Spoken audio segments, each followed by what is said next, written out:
अस्सलाम वालेकुम and very warm welcome. आज हमारे साथ एक बार फिर अभिषेक मिश्रा साहब हैं और आज हम बहुत ही इम्पोर्टेंट एक टॉपिक पर डिस्कशन करने वाले हैं मिश्रा साहब के साथ। वैसे तो ये बहुत पुराना टॉपिक है, हमेशा से इंडियन पॉलिटिक्स में डोमिनेट करता रहा है, जिसे कहते हैं कि नॉर्थ साउथ या साउथ नॉर्थ डिवाइड। अब आजकल मोदी जी को भी इस जो पॉलिटिकल एक डिवाइड है, उसका सामना है क्योंकि साउथ में जो होल्ड है वो ऑपोजिशन का है और दो south is a very affluent और बहुत पढ़े लिखे लोग हैं वहाँ के। तो इसी बैकग्राउंड में जानना चाहेंगे मिश्रा साहब से, मिश्रा साहब क्या वजह है कि ये डिवाइड कभी ख़त्म नहीं हुई? बड़े अरसे से है। वहाँ चाहे जिसका भी रूल हो, बीजेपी ने भी वहाँ रूल किया है कभी ना कभी, कांग्रेस का भी है और बहुत सारी ऑपोज़िशन पार्टीज़ वहाँ करती रही हैं। और वो बड़े पढ़े-लिखे लोग हैं, बड़े प्रोग्रेसिव लोग हैं, बड़े डाइवर्स लोग हैं और वहाँ का जो बल्कि आजकल आपके न्यू दिल्ली में उनके मिनिस्टर्स और लॉ मेकर्स आए भी हुए हैं और वो कह रहे हैं कि फंड्स की डिस्ट्रीब्यूशन जो है उसमें बहुत फ्लॉज़ हैं और वो कह रहे हैं कि जी हम ज़्यादा कमाते हैं, टैक्स हमसे लिया जाता है और सारा इन्वेस्ट कर दिया जाता है नॉर्थ में, जहाँ की पॉपुलेशन भी बहुत ज़्यादा है, जहाँ इलिटरेसी भी है और उनको किसी चीज़ का पता भी नहीं है। और दूसरी बात जो साथ ही है कि कहते हैं कि the reason why BJP has invested so much in north and not in south because वहाँ बीजेपी का जो स्लोगन है हिंदुत्व का, उसको सेल करना नॉर्थ में ज़्यादा आसान है बजाय इसके साउथ में। So I want to take your take on it so that जी, थैंक यू दुर्दाना जी, आपने मुझे बुलाया इसके लिए बहुत बहुत आपका धन्यवाद, शुक्रिया। देखिए, फैक्चुअली कई पॉइंट पे गलत है कि बीजेपी नॉर्थ की पार्टी है। दिस इज इनहेरेंटली फ्लॉड, क्योंकि बीजेपी की जो पेरेंट ऑर्गेनाइजेशन है वो आरएसएस है। आरएसएस की शुरुआत महाराष्ट्र में किया गया, नागपुर में, जो कि नॉर्थ इंडिया का पार्ट नहीं है। That's first thing first.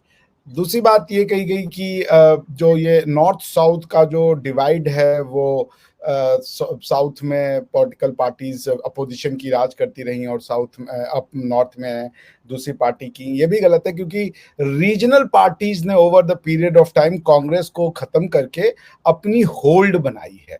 और साउथ की स्टोरी भी कोई डिफरेंट स्टोरी नहीं है। जैसे बिहार की जो पार्टी है जेडीयू, जनता दल यूनाइटेड, जिससे अभी नीतीश कुमार जी अलग होकर वापस एनडीए में आ गए, वहां पे कर्नाटक में भी जनता दल की ही पार्टी थी, जनता दल सेक्युलर के नाम से थी उनकी, एच डी देवेगौड़ा साहब की।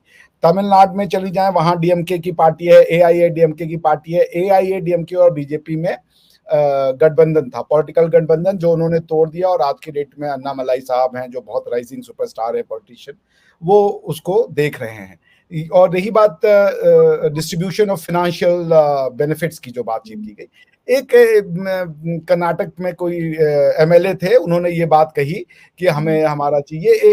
एक पॉलिटिकल नैरेटिव बिछाने की कोशिश की जा रही है कि हमें साउथ में हम ज्यादा कमाते हैं और हमें मिल कम रहा है क्योंकि हमारी पॉपुलेशन कम है, जबकि नॉर्थ में पॉपुलेशन ज्यादा है। ये एक स्टेटमेंट आया था, हालांकि जिन्होंने दिया था उनके बड़े भाई साहब ने, डी के शिव कुमार, जो कि इस समय उप मुख्यमंत्री हैं कर्नाटक के, उन्होंने उनको डांट लगा दी थी। उन्होंने कहा था कश्मीर से कन्याकुमारी तक भारत एक है, एंड दिस इज नॉनसेंसिकल। और मजे की बात है, वो जिससे वो कह रहे थे वो है Nirmala Sitharaman ji, and she is from Chennai, Tamil Nadu. ठीक है ना, वो जो हमारी फाइनेंस मिनिस्टर है वो भी तमिलनाडु से है। और अभी जो बीजेपी के सबसे स्टार मंत्री अगर कोई है तो वो एस जयशंकर साहब है, वो भी तमिलनाडु बीजेपी से है। ठीक है ना। सो ठीक है, ये स्टोरीज बहुत 70 साल के, ये जब पोस्ट 70 ईयर्स थे, आप जो देखेंगे इंडिया के इंडिपेंडेंस के बाद, there are one thought process जो इंडिया को फ्रेगमेंटाइज करना चाहता है। और वो इस तरीके की स्टोरी बार बार अस वर्सेस वी, ये अलग है वो अलग है, सब अलग अलग है, कोई बाहर से आया है, कोई उधर से आया है, साउथ अलग है, नॉर्थ अलग है। ये इसका कोई रिटन हिस्ट्री जो इंडियंस ने लिखी है उसमें कोई प्रूफ नहीं मिलता, उसमें कोई इसका ये नहीं है। ये 70-80 साल पहले से शुरू करना, लोगों ने ये नाटक शुरू किया है कि साउथ का कल्चर दूसरा है और नॉर्थ का कल्चर दूसरा है, जो कि कतई गलत है। साउथ में ज्यादा हिंदू रहते हैं, हिंदुत्व तो वहां प्रोमिनेंट इसलिए है क्योंकि वहां पे उतनी प्रोमिनेंट मुस्लिम पॉपुलेशन आपको नहीं दिखती जितना हमने नॉर्थ कर दिया ना। वो तो कहते हैं कि वहां का जो नैरेटिव है कि वहां तो इस तरह की मतलब because they are so progressive, they don't want this Hindutva ideology. हाँ, ठीक है, आरएसएस का वहाँ हुआ होगा, बर्थ हुई होगी वहाँ उनका एक, लेकिन if we see things on ground, तो वो कहते हैं कि वो तो जो है कि भाई they are not pushed by this Hindutva policy, and वो they don't want this shadow to come over there, और इस पे उन्होंने काफी स्टैंड भी लिया हुआ है, और वो और कहते भी हैं कि ज्यादातर जो जो जो जो लिटरेचर है, जो खबर आ रही है, वो यही होती है कि that's why they are BJP is not invested over there. It is because that religion और that Hindutva part is also very important to consider. देखिए, हिंदुत्व पार्ट को आप ऐसे समझिए, जब मेरी दादी नहाने जाती थी ना, नहाने जब जाती थी तो ना वो हमेशा एक वो बोलती थी मंत्र, जिसका मतलब मैं समझता नहीं था. अब मैं शायद उसका मतलब ज्यादा समझता हूँ, ठीक है ना. वो ऐसे कुछ है, मैं आपको बताता हूँ. एक मिनट.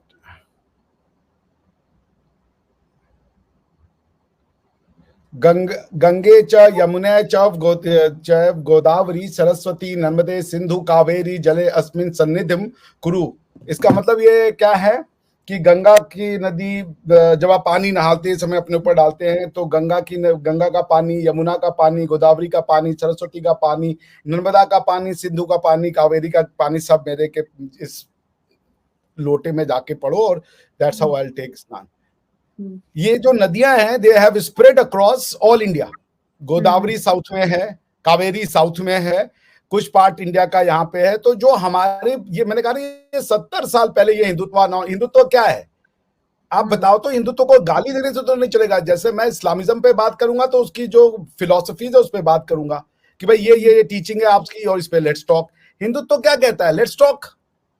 अगर हिंदुत्व को गाली देनी है तो वेलकम, बट एक हिंदुत्व कहते हैं लेट्स टॉक, वो क्या मतलब? मुझे बात समझ नहीं आई. मतलब हिंदुत्व है क्या? हिंदुत्व है क्या? हिंदुत्व नजर तो यही आ रहा है कि हिंदू राज, और जो जितने भी माइनॉरिटी, हिंदू राज्य नहीं, हिंदू राष्ट्र.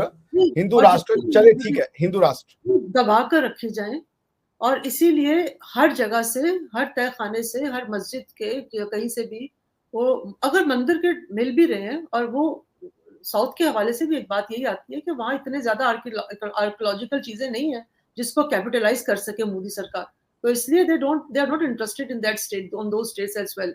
तो हिंदुत्व बेसिकली यही है ना कि हिंदू राज हो और अखंड भारत वाला जो पूरा फलसफा है, और ये कि हम जो माइनॉरिटीज हैं वो दबा कर रखी जाए. ये कहां से आपने डिराइव किया ये नॉलेज? सोर्स क्या है इसका? This is what is prevalent everywhere. ऐसे तो इस्लाम को लोग टेररिज्म के साथ जोड़ देते हैं, तो इस्लाम टेररिज्म है क्या? नहीं, बिल्कुल नहीं. अच्छा किया आपने ये ब्रॉच अप किया, बिल्कुल नहीं है. सो फिर that means there needs clarification. तो ये मान लेने से तो नहीं होगा ना. आप मान लो कि लोगों को लग रहा है कि इस्लाम का मतलब टेररिज्म है, जहां भी हर मुसलमान आतंकवादी दिखता है, पर क्या ये सच है? नहीं, बिल्कुल नहीं है ना.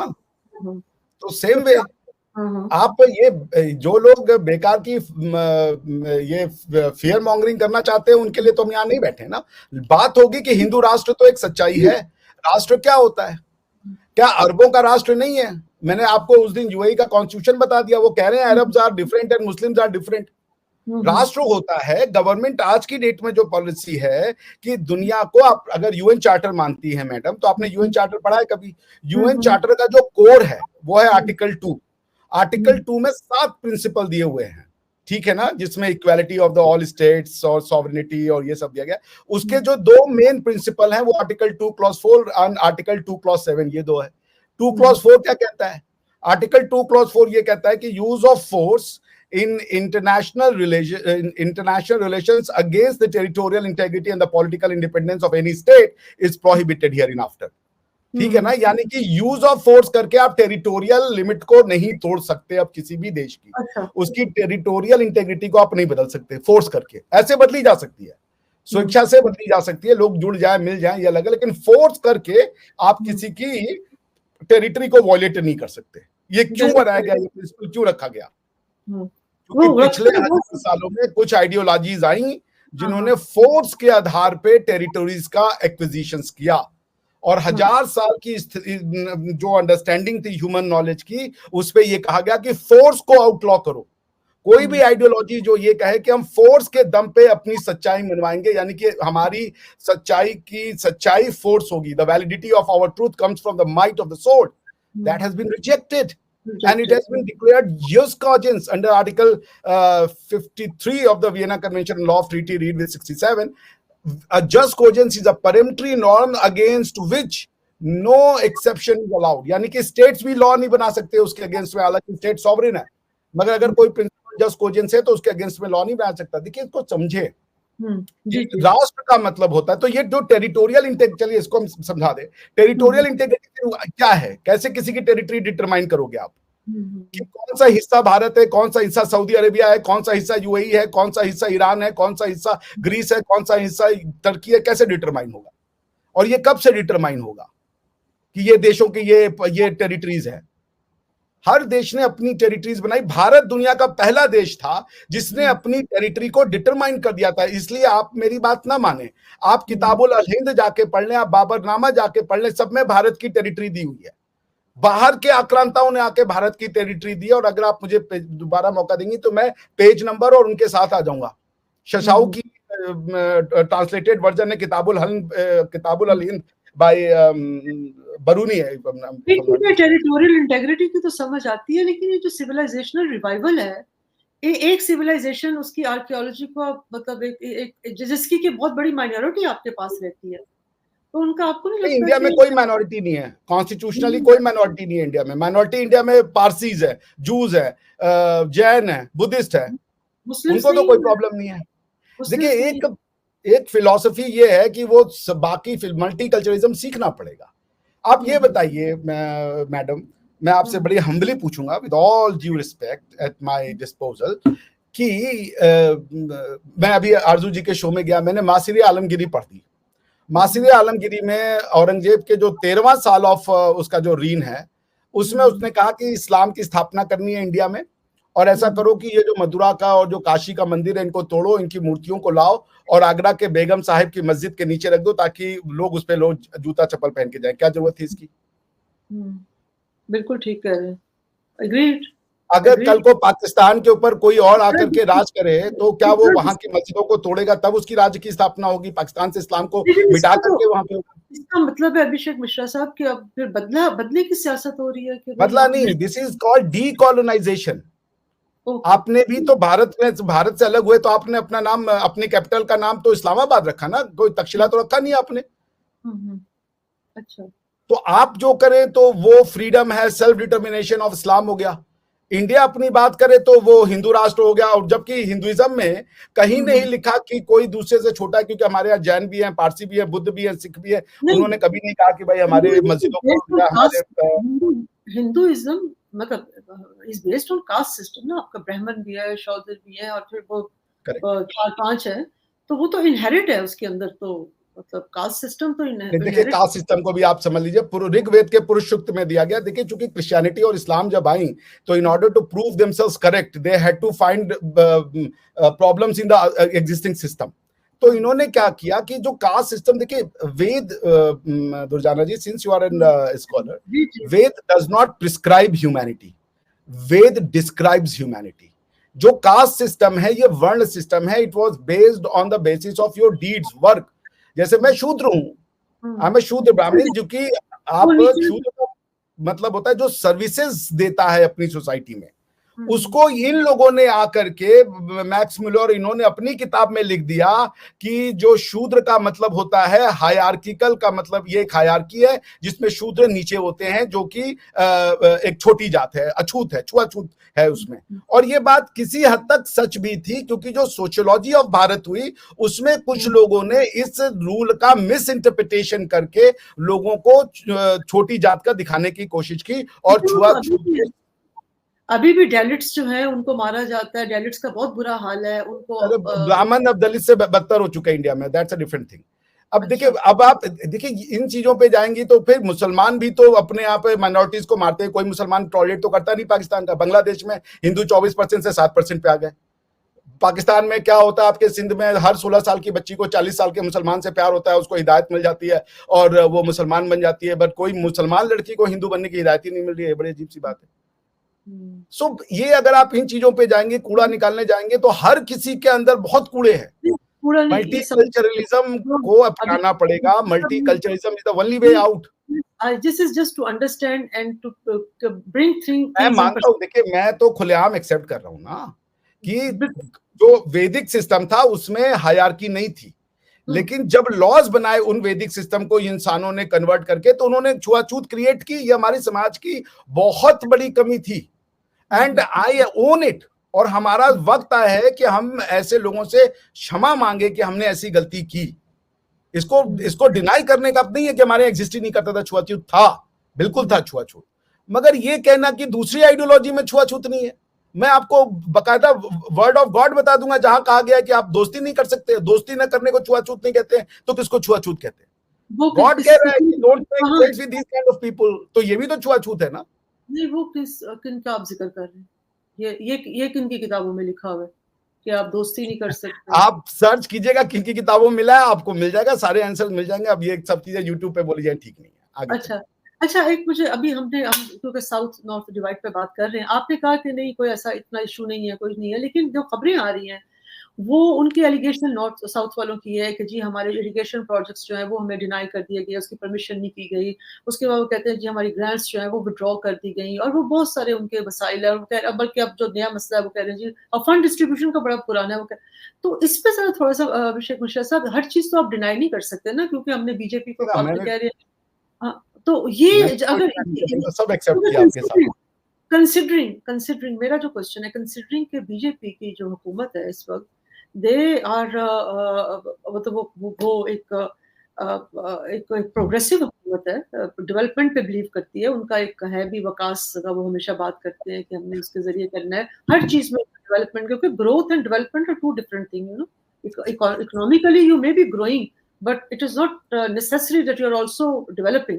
But India is doing both the things. It is economically developing as well as growing and as well as developing human development, और बहुत सारे एरियाज में डेवलपमेंट हो रही है। तो ऐसे में एक एरिया जो है उसको अगर इस तरह का गिला शिकवा हो और वो कह रहे हो कि भाई क्योंकि, और वो फिर उसको दोबारा से लिंक कर रहे हो क्योंकि we are not able to help Modi to form the government on the ideology of Hindutva. तो इसलिए मैं पूछना चाह रही हूँ कि क्या ये सारी चीजें उनके वो लोग क्या उनकी वाकई ये प्रॉब्लम है कि the entire focus is on north, because that ultimately becomes the vote bank that brings BJP to power no time and again.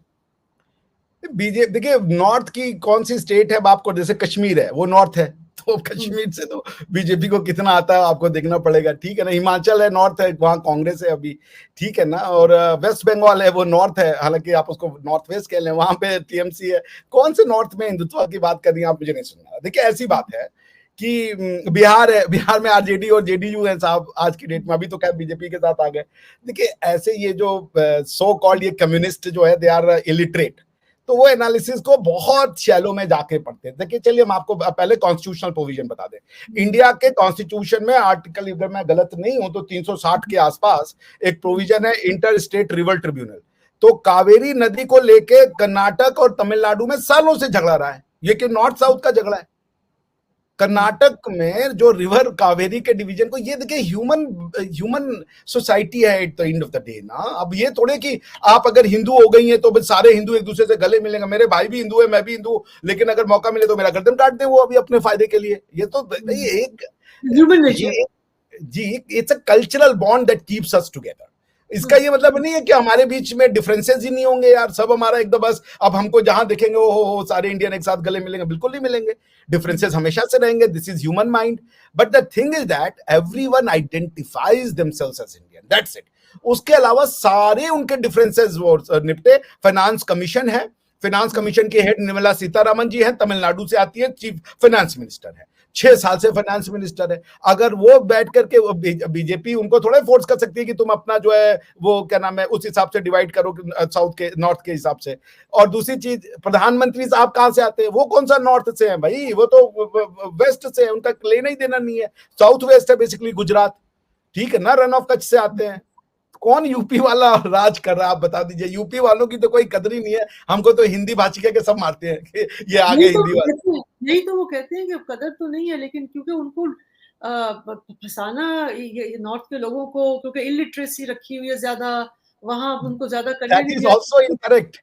India का जो सबसे सबसे top, if these are things incorrect, I want you to put it in the perspective, that's the देखिए basic reason of this conversation. देखिए Durdana ji, what is literacy? You can make people illiterate through literacy, ठीक है ना? आप पढ़ा लिखा के लोगों को पागल बना सकते हो। तो I am not fan of this whole कि ये है वो है। पॉइंट ये कि हिंदुत्व से क्या हिंदुत्व ने किसी का बिगाड़ा? लोग हिंदुत्व के पास आए, हिंदुत्व किसी के पास नहीं गया कि भैया तुम गलत हो, ठीक है ना? हिंदुत्व को गाली देने का काम आज से नहीं चल रहा, हजारों साल से चल रहा है, ठीक है? मैक्स मुलर ने दिया, औरंगजेब ने दिया। मैं अभी आप कहिएगा तो मसीह आलमगीरी आपको पढ़ के दिखा दूंगा वो क्या कह रहा है। क्योंकि हिंदू ने ये पहले ये समझ लीजिए हिंदू कौन है। हिंदू सब कोई है, क्योंकि वेद ने ये नहीं कहा कि यहाँ के रहने वाले हिंदू हैं या ये लोग हैं। वेद ह्यूमैनिटी को डिस्क्राइब करता है। It's a descriptive book, it's not a prescriptive book, unlike the Abrahamic faith which are prescriptive book. Abrahamic faith में आपकी आइडेंटिटी बनती है जब आप किसी चीज को मानते हो, ठीक है ना? ये जो पूरा जुडाइज्म की थ्योरी शुरू होती है, जिसमें कि आपके जो नबूवत और रिसालत का जो कॉन्सेप्ट है नबी और रसूल के बीच का, उसमें ये है कि भाई अब्राहम को कॉन्ट्रैक्ट मिला गॉड से, उसके बाद मोजेस को 10 कमांडमेंट मिला, उसी 10 कमांडमेंट से डेवलप होकर के तोरा बनी, उसी तोरा से फिर न्यू कॉन्ट्रैक्ट मिला बाइबल के, चूंकि जीसस क्राइस्ट को कोई लॉ तो मिला नहीं, उनको कॉन्ट्रैक्ट मिला। उसके बाद फिर आप अरबों ने ले लिया उसको, और अरबों ने कहा कि हमें फिर वही न्यू 10 कमांडमेंट का एक नया फॉर्म मिल गया, क्योंकि आपकी किताब में ये आ गई है, विशिएटेड हो गया, वो हो गया। उसी बेसिस पे सब क्लेम चल रहा है। That is how what the basic idea is. Point ये है कि ये उनका कॉन्सेप्ट है कि वो लोगों को आइडेंटिफाई कर रहे हैं ट्राइब्स में, नेशन में। अगर आप एक स्कॉलर हो, अगर आप एक डिसजंक्टिव जिसे कहते हैं डिसोसिएटेड स्टडी करना चाहते हो objective, Veda never says who is Hindu. Veda says you are human being, and human beings can be divided on the basis of their 4 deeds. जो पढ़ने वाला लोग होते हैं, जो थिंकिंग माइंड होते हैं, वो अलग ही होते हैं दुनिया से। वो दुनिया को, what are the 4 deeds? What are the 4 deeds? The 4 deeds are knowledge is the highest source of power. So उन्होंने कहता है जो बंदा नॉलेज में डील कर रहा है ना, उसको तुम सबसे पहले सोसाइटी से अलग करो, क्योंकि ये सबसे खतरनाक है, क्योंकि नॉलेज जो है डिस्ट्रॉय कर सकता है। सेकंड है आपका physical strength, deeds of like जो सोल्जर बनते हैं, जो ये बनते हैं, those who have might in their hand. Third है the knowledge of commerce, and fourth है those who can not do this any of these 3 but they are into services, ठीक है ना? उस समय सर्विसेज को बहुत लोअर देखा जाता था कि लोगों का टॉयलेट साफ करना, लगाना। आज सर्विसेज बहुत स्ट्रांग है। सो ये ह्यूमैनिटी को डिवाइड किया। आप पढ़ तो लो एक बार। ये तो ग्रीक माइथोलॉजी में भी हमें सारी चीजें मिलती है। उन्होंने भी, प्लेटो ने भी यही डिवीजन की। नहीं, प्लेटो ने सदा पे नहीं किया। प्लेटो ने स्टेट रिपब्लिक को दिया, उसकी डेफिनेशन पॉलिटिकल है, ये पॉलिटिकल नहीं है। सोक्रेटिस ने भी इस तरह की डिवीजन दी हुई है। डिवीजन तो यही है, मतलब बल्कि वहां से ड्राइव कर रही है डिवीजन जो है। देखिए, division and categorisation are 2 different things. These are not hierarchy, these are qualities, virtues, ठीक है ना? हर इंसान में होगी। तो अब आप उसको माइथोलॉजी कहें, साइंस कहें, ये सामने वाले की श्रद्धा है। मेरे हिसाब से सब माइथोलॉजी है। जो भी आदमी मान रहा है, जो आदमी आंख बंद करके मान रहा है, इट्स ऑल माइथोलॉजी, ठीक है ना? और जो चीज साइंस है, जो कह रहा है कि मानना नहीं है आपको, वो कह रहा है भाई योग कौन सी माइथोलॉजी है, आयुर्वेद कौन सी माइथोलॉजी है? योग आप करोगे आपको फायदा होगा, चाहे आप इंग्लैंड में हो, उसके लिए ना तो आपको कोई कॉन्टेक्स्ट चाहिए, ना तो कोई टाइम फ्रेम का स्पेस चाहिए, ना तो ये कि उस समय ऐसा था तो इस समय ऐसा नहीं होगा। आप योग कभी भी किसी भी देश काल प्रखंड में करो, किसी भी धरती के पार्ट पे करो, आपको पार्ट होगा। योग लिखा हुआ है वेदों में। पॉइंट ये है दुर्दाना जी कि हम कह रहे हैं सब को एग्जिस्ट कर सकते हैं, दूसरे पे मिट्टी निकालने का क्या फायदा? It's time for multi culturalism. The time has come, जो मोहम्मद बिन सलमान साहब का मल्टीकल्चरलिज्म डज इट मीन कि किसी एक को बिल्कुल नीचे करके और दूसरे को ऊपर किया जाए तो मल्टीकल्चरलिज्म होगी? मल्टीकल्चरलिज्म पैरेलल नहीं चल सकती, ऑल कल्चर पैरेलल। एक सेकंड, जो कॉमन ग्राउंड्स हैं उन पे इत्तेफाक कर लिया जाए। और फिर देखिए, मल्टी कल्चरलिज्म और मल्टी लीगलिज्म का अंतर आपको समझना पड़ेगा। अबू धाबी में 14 तारीख को प्रधानमंत्री मोदी एक मंदिर का निर्माण करेंगे, एक उद्घाटन करेंगे। इस अबू धाबी की जो हिस्ट्री है, जो उनका राष्ट्र है, वो हिंदू नहीं हो जाएगा। वहां का हिंदू अरबों के बराबर नहीं हो जाएगा। वो उसको फ्रीडम ऑफ रिलीजन दे रहे कि आप करें, हमारे यहाँ आए हैं, आप रहे फ्री होकर के। लेकिन कल को हिंदू ये कहे कि तुम अपना लॉ हमारे हिसाब से बनाओ, तो वो मल्टीकल्चरलिज्म में नहीं आएगा। मल्टीकल्चरलिज्म ये है कि अबू धाबी और दुबई के जो लोग हैं वो कह रहे हैं हमारी धरती है, मगर आप मंदिर बना लीजिए और प्रैक्टिस कीजिए अपने, कोई दिक्कत नहीं है हमें। लेकिन कल को वो हिंदू ताल ठोक दे कि नहीं नहीं, अब तुम तो अपना मंदिर मस्जिद बंद करो क्योंकि हमारा तो ये उससे हमें प्रॉब्लम होती है, ये मल्टीकल्चरलिज्म नहीं आएगा। लेकिन तो इंडिया ने तो अजान बंद करा दी ना कि जी अजानें मत दें, क्योंकि हमने उसके बाद अब मंदिरों में, क्योंकि रिवाइवल ऑफ सिविलाइजेशन है ना, तो वो कह रहे हैं कि जी ये मस्जिदें थी, मंदिर थे, तो ये मस्जिदें बन गई। अब हालांकि कोर्ट मना भी कर रहा है, लेकिन वो दे आर गोइंग और वहां पूजा हो रही है। तो ये तो वो कोहेजन ना हुई ना, ये तो स्नैचिंग हुई। मैं तो इसको कोहेजन नहीं मानता हूँ। देखिए, मैं बहुत ऑनेस्टी से बात करूंगा, मैं खुद मानता हूँ कि काशी और मथुरा को तो बिल्कुल ले लिया जाना चाहिए लीगल तरीके से, क्योंकि ये गलत है कि आपने आप मस्जिद कहीं भी बनाए, पूरे भारत में जगह थी, आप मस्जिद बना ले, और वो मस्जिद भी हम आपसे छीन नहीं रहे, हम कह रहे हैं वो मस्जिद कहीं और शिफ्ट कर ले, हमें वो जगह दे देगा, कोई नहीं ले रहा, उससे बड़ी मस्जिद बना ले आप। यू आर राइट, हाँ ऐसा ही। तो लेकिन आप अगर ये कहेंगे कि आप हमारी छाती पे चढ़ के जब जहां काबा है वहीं हम अपना बनाए, दैट ये हमारी गुलामी का प्रतीक है भाई। अब औरंगजेब को हमारा रिलीजन नहीं पता था, वो इंडिया को इस्लाम करना चाहता था। आप कुछ मत कीजिए, मासीर आलमगिरी जो उसका 13th रीन है, वो मुश्किल से 4-5 पेज का वो है, साकी मुस्तगत खान ने लिखा, जाके पढ़ लीजिए। अब तो भारत के जो सो कॉल्ड कम्युनिस्ट इतिहासकार थे, प्रोफेसर हबीब टाइप के लोग, वो खुद कह रहे हैं कि हाँ ये सच है, मंदिर तोड़ के बनाया उसने, और ये कोई नॉर्मल मंदिर तुम बहुत से तोड़े हो, हमें कोई दिक्कत नहीं है। तोड़ दिया तुम। जैसे आपने सुना होगा, जब भी इंडिया में बातचीत होती है हिंदू मुस्लिम के लिए, कहा जाता है काशी और काबा एक है, आपने सुना होगा ये बात। तो जो आपके लिए काबा है वो हमारे लिए काशी है। तो फिर आपकी बात मुझे बड़ी अच्छी लगी। एक और ट्विटर पे है, मुझे उनका नाम इस वक्त मेरे जहन से निकल रहा है, वो आपके पंडित हैं और कोई हाई कैडर के मुझे वो लगते हैं। उन्होंने कहा कि बस हमें स्टॉप करना चाहिए, अयोध्या हो गया, काशी हो गया, मथुरा हो गया, और उसके ये बेचारों की बड़ी ट्रोलिंग हुई, बड़े जर्नलिस्टों ने, कुछ यूट्यूबर्स बड़ी ट्रोलिंग की कि जी आप कौन होते हैं, हमारी सिविलाइजेशन है, हम डिसाइड करेंगे। बड़े बड़े जाने पाने लोगों ने उनको बहुत बेचारों को ऐसी वैसी सुनाई। तो आपको मैं भी उनके साथ हूँ, मैं भी मानता हूँ 3 के बाद खत्म। अच्छा, ये तो बड़ी प्रोग्रेसिव सोच है। This can not go for ever ना। जो कुछ चीजें सच्चाई हैं दुनिया में, कुछ हुई तो हमको भी वो बर्दाश्त तो करना पड़ेगा ना। इस तरह तो फिर कहीं ना, वो जैसे आरज़ू कहती, कहीं ना कहीं से कुछ ना कुछ तय खानों से निकलता रहेगा, आप सबको तो नहीं डिमोलिश कर सकते। देखिए, इसको यूं भी करना पड़ेगा जो साउथ अफ्रीका ने किया, ट्रूथ एंड रिकंसिलिएशन। भारत के कम्युनिस्टों को बैठना, मुसलमानों को नहीं, मुसलमानों की गलती ही नहीं है, भारत के कम्युनिस्टों को बैठना पड़ेगा और उनको ये कहना पड़ेगा कि भाई there is a time to reconcile and speak the truth. ये डिनाई कर देना कि हुआ ही नहीं। Very good. This is very. I'm very happy कि you have a very progressive. तो आप जैसे ना, अभी ना मैं कल कनाडा में न्यू ब्रुंसविक की यूनिवर्सिटी का एक वो आया था, क्या नाम है, ओपनिंग, उसमें उन्होंने लिखा this land belongs to the aborigines. आप जाके देख लें, न्यूजीलैंड में जो उनकी यूनिवर्सिटी आती है वो कहती है ये this land belongs to Maori and all that, सब एक्नॉलेज कर रहा है। जो कॉलोनाइजर्स थे उन्होंने सबने एक्नॉलेज किया ये मेरा लैंड नहीं है, हम दूसरे के लैंड पे आप रहे हैं, अब जो हो गया उसको मानो और आगे बढ़ो। हम भी कह रहे हैं ये 3 करो, स्टॉप करो मैटर को, फॉरगेट इट, मिट्टी डालो, जो हुआ पास, आगे बढ़ जाओ। This is what my take, क्योंकि ये हमारे ही भाई बहन है। मैं अब हमारी दृष्टिकोण से आप हमारी हैं, मैं आपको अपने से अलग नहीं मानता। पाकिस्तानी कहता है हमें अलग, हमें अपना मत मानो। नहीं बिल्कुल, I agree with you. This is basically ना, ये एक दफा हमारे नवाज शरीफ साहब ने कहा था, बाद में उनको बड़ी सख्ती का सामना करना पड़ा। he was giving a lecture, a speech in SEFMA, एक जर्नलिस्टों की कांग्रेगेशन है, south Asia free media association, तो उसका लाहौर में ऑफिस है, तो वहां गए हुए थे। उन्होंने कहीं कह दिया कि ये जो बॉर्डर है ये तो एक लकीर है, और हम भी आलू गोश्त खाते हैं और वो भी आलू गोश्त खाते हैं।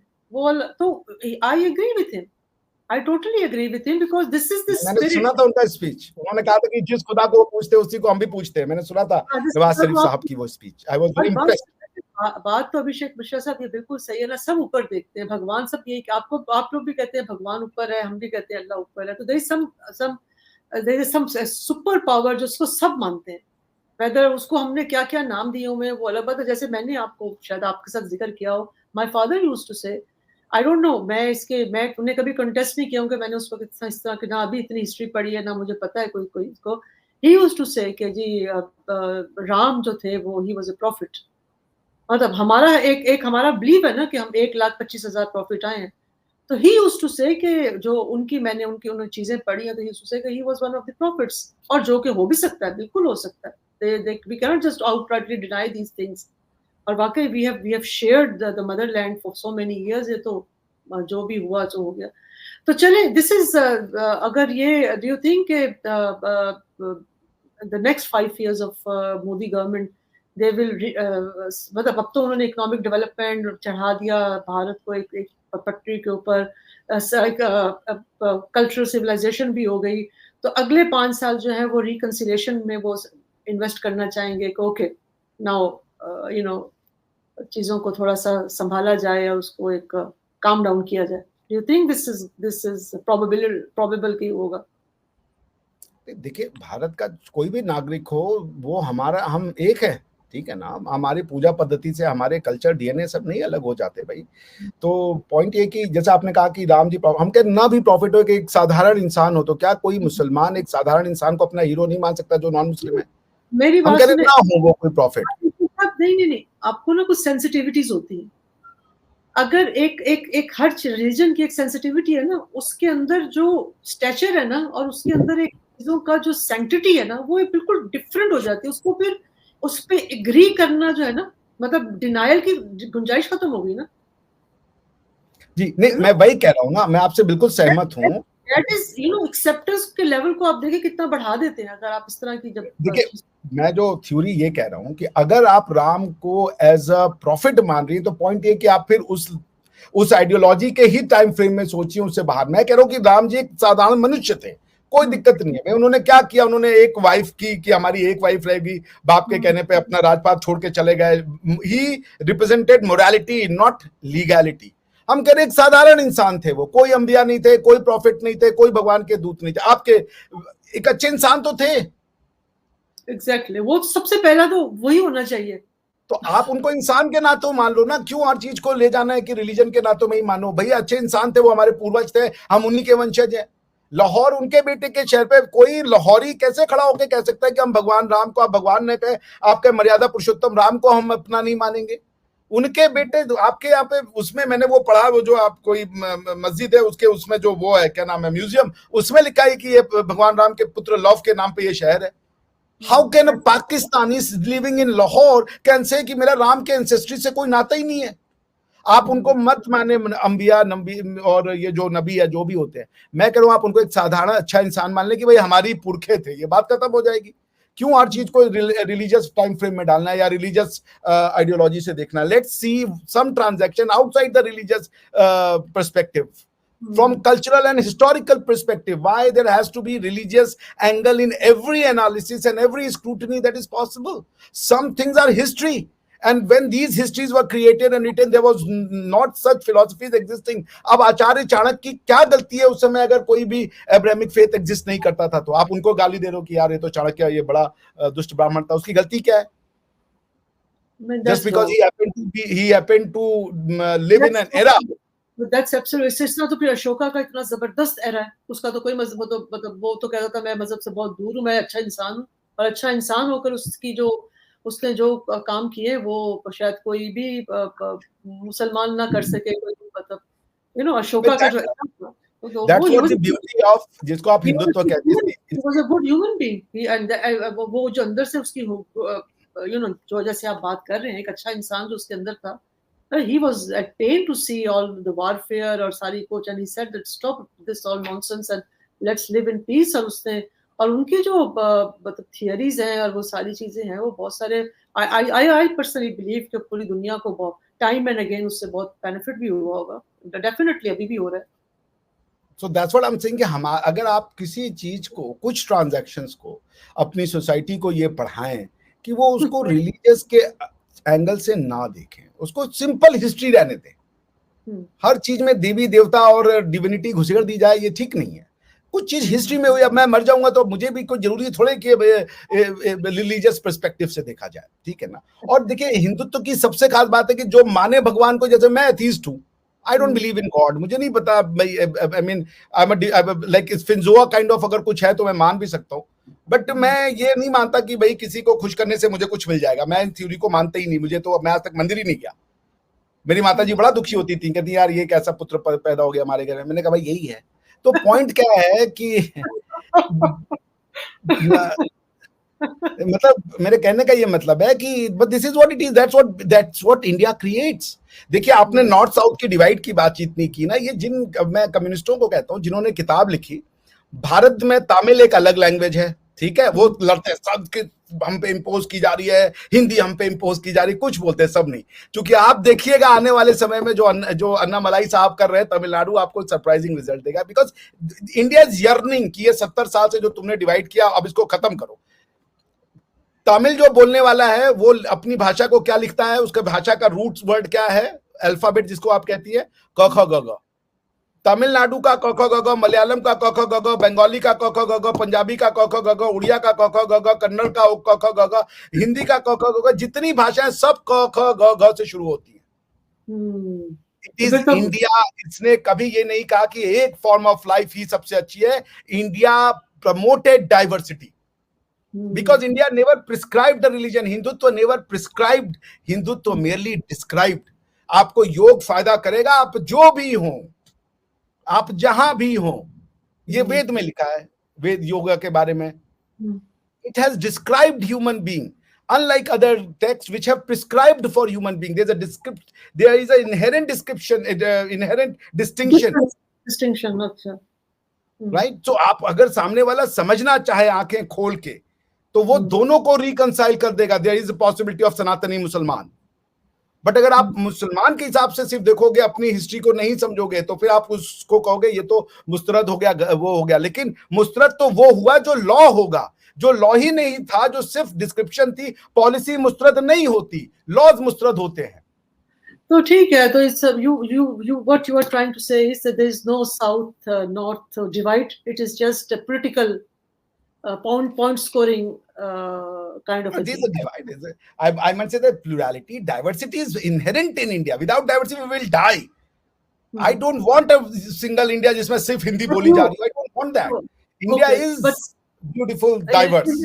Diverse, लेकिन जो डिवीजन है वो उसका कोई ताल्लुक इससे नहीं है कि मोदी जी क्योंकि वहां लोगों को जोर दे सकते हैं, उसका उससे ताल्लुक नहीं है। नॉर्थ वाले जरा आसान है, जल्दी से बात मान जाते हैं, उनको रिलीजन को नाम लेकर या किसी चीज का नाम लेकर। ये कम्युनिस्टों ने हमें, ये नॉर्थ वाले भी नहीं, मैंने आपको बता दिया, नॉर्थ में बिहार कभी बीजेपी को जीतने नहीं दिया। बिहार, वहां पे आरजेडी और जेडीयू हमेशा सरकार, बीजेपी अपने दम पे अकेले लड़ी थी, हार गई थी। बिहार नॉर्थ है। कश्मीर में कहा बीजेपी आ रही है, कश्मीर नॉर्थ है हमारा। आप देखिए, तो मैं आपको बता दें, टीएमसी बंगाल में कहां आ रही है। ऐसे नहीं है, ये पढ़ा दिया है कि ये तो हिंदी बेल्ट है, ये गाय का दूध पीने वाला, ये इन सब की बेवकूफी है। दे हैव नॉट डन जिसे कहते हैं scientific analysis. Let's talk and scientific. भाई इंडिया की पहचान नॉर्थ से आती है और इंडिया की पहचान साउथ से आती है। जितना ज्यादा हिंदुत्व साउथ में चलता है, हिंदी नॉर्थ में ज्यादा आपके ये है जो कम्युनिस्ट है, जो मानते ही नहीं है। साउथ वाले तो बड़े, ये देखिए टीका लगा के धोती पहन के रहते हैं। आपको नॉर्थ में मिलेंगे पैंट शर्ट वाले। साउथ वाले ज्यादा हिंदुत्ववादी हैं। आप आके तो देखें, और टीका लगा कर जाते हैं, आपको नॉर्थ में नहीं दिखेगा। बिकॉज नॉर्थ फेस द, वो जिसे आप कहिए, सब आते थे जो आक्रांता, ये आप ही की तरफ से आते थे ना, नॉर्थ से ही आते थे। तो डिस्ट्रक्शन हमने फेस किया, उसको साउथ तक जाने तक रोका हमने। उसमें भी कुछ जो बन गए, कुछ जैसे वो हम ये कुछ एक चले गए थे साउथ में, निजाम उजाम। लेकिन जब मेजर फ्रंट था इस ऑनस्लॉट का, वो नॉर्थ इंडिया ने झेला। उसने छाती पे वो खोले गया तो उनके मंदिर टूटे, साउथ वालों के बच गए। तो खबर मैंने देखी है कि डिलिमिटेशन एक्ट जो आई डोंट नो पास हुआ है, you have to tell me, उसमें साउथ की सीट्स कम करके नॉर्थ की सीट्स बढ़ा दी हैं। नहीं, ऐसे नहीं किया जाएगा। कॉन्स्टिट्यूशन में प्रोविजन है कि 2024 तक, अभी तक जो चला, ये जो सीट होती है 1971 के सेंसस पे है। तो फॉर्मूला दिया गया है कि जैसे होता तो ये कर दिया जाता कि हर स्टेट का फिक्स कर दो, ये नहीं किया गया। उसकी जगह प्रोपोर्शनेट रिप्रेजेंटेशन किया गया है। तो डीलिमिटेशन उसी हिसाब से किया जाएगा कि हर 1 लाख पे एक आदमी जाए। ठीक है ना। और रही बात की क्या ये नॉर्थ के पॉपुलेशन ज्यादा है, साउथ का पॉपुलेशन है, ऐसा बात नहीं है। जैसे नॉर्थ का सबसे बड़ा स्टेट है राजस्थान, टेरिटोरियली उतनी पॉपुलेशन नहीं है उसकी, आधा से ज्यादा रिजल्ट है। यूपी में जो है वो पॉपुलेशन है मगर उनकी 80 सीट है बस, और ज्यादा सीट तो है नहीं उनके पास, और टोटल जो सीट चाहिए वो आज की डेट में 542 सीट्स है। तो ये 80 तो कुछ भी नहीं है उसका ना। तो आप अगर बहुत जीतते हो तो 40-50 सीट जीत पाते हो, उससे क्या होता है। अनलेस अंटिल आप, जैसे मोदी जी ने क्या किया था, साउथ में 4-5 तो स्टेट है, तमिलनाडु है, कर्नाटक है, मलयालम है, महाराष्ट्र को कई लोग मानते हैं, कई लोग नहीं मानते, हालांकि महाराष्ट्र अपने आप को साउथ इंडिया कहते हैं। यही 4 है, बाकी सब तो फिर आप उसको, अब नॉर्थ आप किसको कहिएगा ये तो बताइए। नॉर्थ का डिवीजन क्या है? हिंदी, राजस्थान में हिंदी नहीं बोली जाती, वो राजस्थानी बोलते हैं। वहां मैं चला जाता हूँ तो कटे आ रहा है, तो वो जो बोलते हैं वो मेरे ही समझ में नहीं आता। ठीक है, मैं पंजाब जाता हूँ तो मुझे समझ में नहीं आता, हरियाणवी जाता हूँ वो अपनी भाषा बोल रहे होते हैं, कौन बोलता है हिंदी? हम दो गरीब लोग हैं, वो है एमपी और यूपी, और हमें हमारे नाम पे कुछ मिला भी नहीं। एमपी कौन सा स्टेट है? सबको सबके नेशन के स्टाइल पे मिल गया, बिहारियों को बिहारी मिला, पंजाबी को पंजाबी मिला, राजस्थानी को राजस्थान मिल गया। हम यूपी एमपी वाले कहीं कोई इज्जत नहीं हमारी, हम एमपी हैं वो यूपी हैं, दोनों एक दूसरे को, भाई क्या है यार, कोई आइडेंटिटी नहीं है। तो इसलिए हमें कहा जाता है कि ये काउ बेल्ट है, वो ये सारे के सारे कम्युनिस्टों का है ये वर्ड, काउ बेल्ट है, ये गौमूत्र वाले हैं, और फिर उसका क्या हिंदू ग्रोथ रेट, ये सब इनके वो होते हैं। Everything has been proven wrong. मैं तो कह रहा हूँ आप आए स्टैटिस्टिकली बात करें, थ्योरेटिकली बात करें, everything will be proven wrong. जी, thank you very much Abhishek Mishra sahab. It was a very nice, very thought-provoking discussion with you. I hope आप सबको हमारी डिबेट पसंद आई। डिबेट तो मैं नहीं कहूँगी, बिकॉज अभिषेक मिश्रा साहब वाज एक्चुअली हमें ज्ञान दे रहे थे, हमें समझा रहे थे, एक्सप्लेन कर रहे थे, डिस्क्राइब कर रहे थे, और चीजों को unravel. Friendly talk, let's call it a friendly talk. I don't think I can give gyan to anyone, this was friendly talk. Abhishek Mishra sahab is saying thank you very much. इंशाल्लाह फिर आपसे दोबारा मुलाकात होगी जी इंशाल्लाह।